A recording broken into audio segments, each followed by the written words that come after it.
Corona की नई किस्म से बचाव के लिए हुकूमत का बड़ा फैसला। पाकिस्तान ने हांगकांग और 6 अफ्रीकी ममालिक पर सफरी पाबंदियां आयद कर दी। पाकिस्तानी शहरियों को सिर्फ इमरजेंसी में आने की इजाज़त। 72 घंटे पहले की मनफी PCR रिपोर्ट दिखाना होगी। एयरपोर्ट पर भी रैपिड एंटीजन टेस्ट होगा।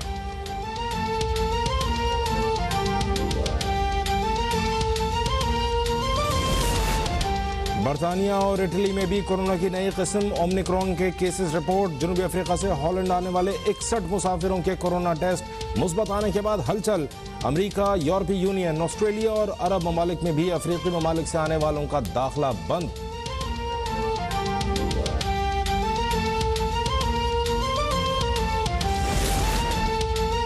कोरोना की नई किस्म की रोकथाम के लिए न्यूयॉर्क में इमरजेंसी नाफिज। आलमी इदारे सेहत का भी नई किस्म पर इजहार तशवीश।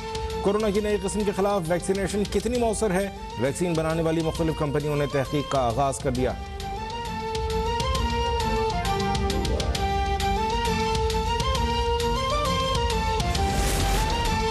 कोरोना की नई किस्म ओमिक्रॉन के आलमी मईशत पर गहरे असरात। आलमी मंडी में खाम तेल की कीमतें गुज़श्ता 1.5 साल की कम तरीन सतह पर पहुंच गईं। वर्ल्ड ट्रेड ऑर्गेनाइजेशन का जेनेवा में होने वाला इजलास मुलतवी। जिम्बाब्वे में women's cricket world qualifier round रोक दिया गया।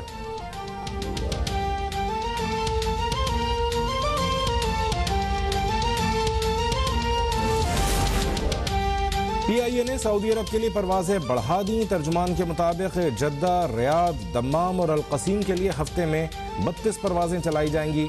सऊदी अरब ने कोरोना की एक वैक्सीन लगाने वालों को भी दाखिले की इजाज़त दे दी। फैसले पर अमल दरामद का आगाज 4 दिसंबर से होगा।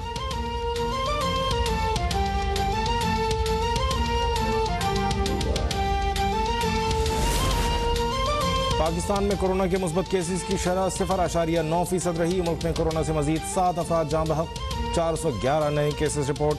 NCOC का कोरोना के नए वेरिएंट पर इजहार तशवीश। असद उमर ने 12 साल से ज़ायद उम्र के तमाम शहरियों के लिए वैक्सीनेशन जरूरी करार दे दी।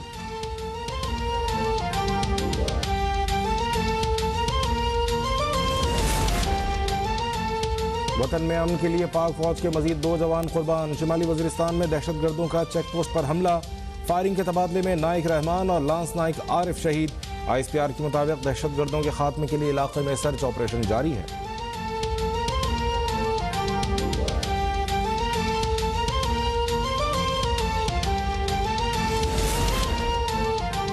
इमरान खान ने मुल्की मईशत को डुबो दिया। सिलेक्टेड हुकूमत ने एजेंडे के इदारों को IMF के पास गिरवी रख दिया। मौलाना फजलुर रहमान का लाड़काना में शोहदा कॉन्फ्रेंस से खिताब। कहा, हुकूमत धांधली के लिए कानून साजी कर रही है। इस वक्त पाकिस्तान की बका को दाव पर लगाया जा रहा है।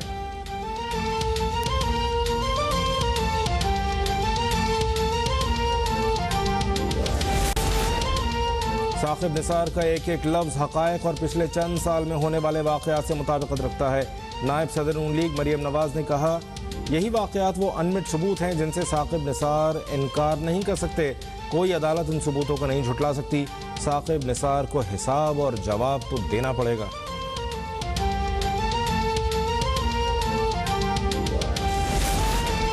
जाली वीडियो और ऑडियो बनाना नून लीग का वतीरा बन चुका है। चीफ जज गिलगित बल्तिस्तान राना शमीम नून लीग के ओहदेदार थे।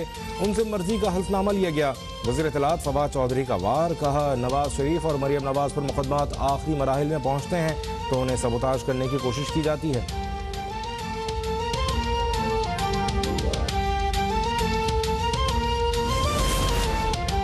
शहबाज शरीफ ने डॉलर की तारीखी बुलंदी को माशी तबाही के तूफान की अलामत करार दे दिया। कहा, करंट अकाउंट खसारे की बुलंद तरीन सतह मईशत की गलत समत की दलील है। 1 दिसंबर से मजीद क़यामत खेज महंगाई आने वाली है। माशी तबाही जौहरी पाकिस्तान और उसकी सलामती के मफादात के लिए जहर कातिल है।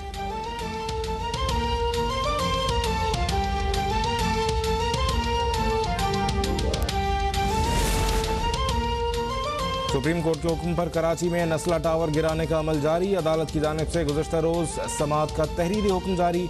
नस्ला टावर गिराने के लिए मजदूरों की तादाद दुगनी करने का हुक्म। कमिश्नर कराची को कार्रवाई 1 हफ्ते में मुकम्मल करने की हिदायत।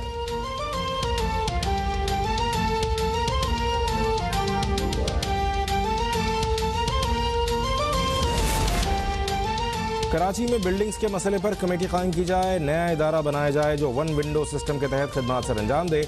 चेयरमैन आबाद मोहसिन शेखानी का मुतालबा। सैलानी वेलफेयर चेयरमैन बशीर फारूकी बोले, चीफ जस्टिस से फरियाद है कि नस्ला टावर गिराने का अमल फौरी रोका जाए।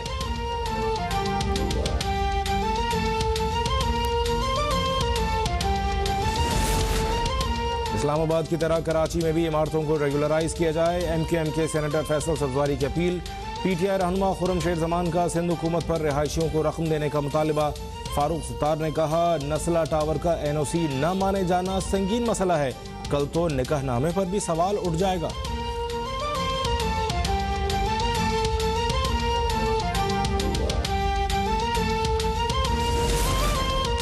लोगों की छतें छिन जाने से इंसानी अलमिया जन्म लेगा। गैर कानूनी तामीरात पर पंजाब की तरह सिंध में भी कमीशन बनाया जाए। वजीर इत्तलात सिंध सईद गनी की अपील। कहा, बतौर वजीर लोगों के घर नहीं तोड़ सकता, मामले को इंसानी नुक्ते से देखना जरूरी है।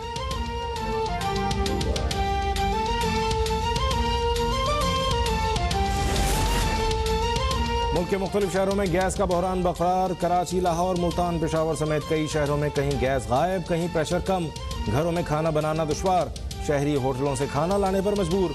तंदूर और होटल मालिकान भी गैस बंदिश से नाला।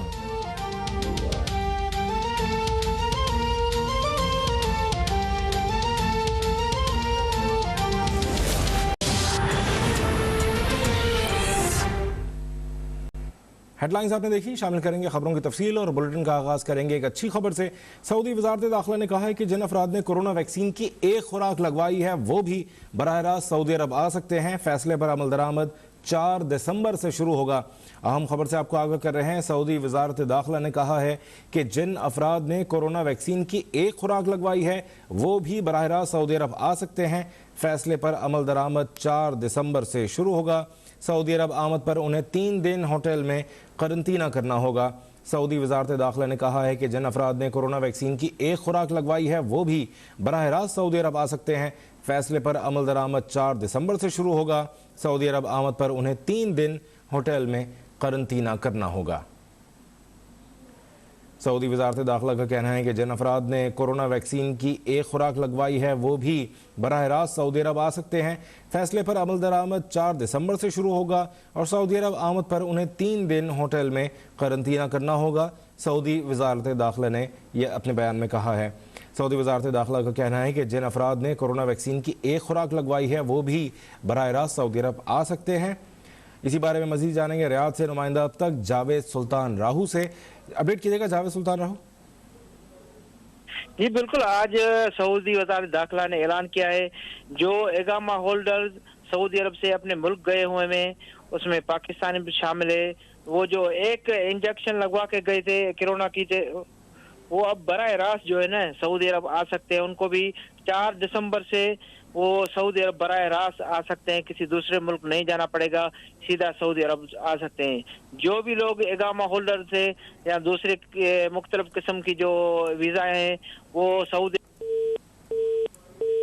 जावेद सुल्तान राहू हमारे नुमाइंदे अपडेट कर रहे थे।